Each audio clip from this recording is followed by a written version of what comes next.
भगवान के ऊपर आप लोगों ने देखा होगा कि मुख्य रूप से छत्र 3 लगाए जाते हैं।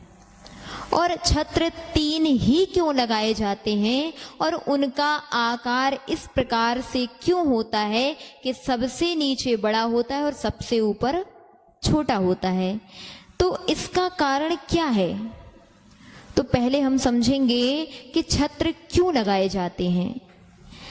तो भगवान 3 लोक के छत्राधिपति हैं, कहें वह 3 लोक के नाथ हैं, 3 लोक के रक्षक हैं। एक प्रकार से कहें व्यवहार की दृष्टि से तो जो भगवान के चरणों में आ जाता है उसकी रक्षा सहज मात्रा में उसके पुण्य के प्रभाव से हो जाती है। तो उसके प्रतिकृति स्वरूप भगवान के ऊपर छत्र लगाए जाते हैं।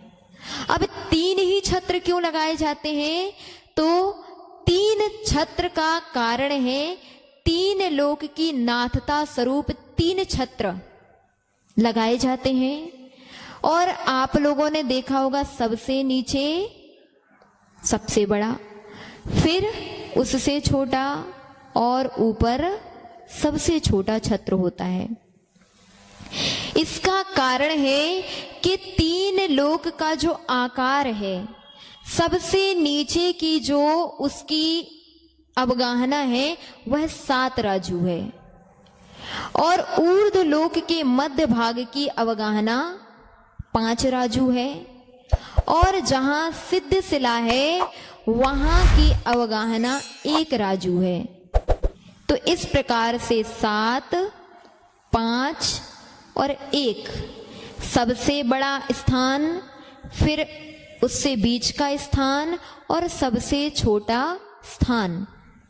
तो इस प्रकार के इस 3 लोक के वर्णन को दर्शाने के लिए इस प्रकार के छत्र का प्रयोग हमारे आगम ग्रंथों में कहा गया कि सबसे नीचे सबसे बड़ा छत्र होना चाहिए, उसके बीच में उससे छोटा छत्र होना चाहिए और सबसे ऊपर सबसे छोटा छत्र होना चाहिए।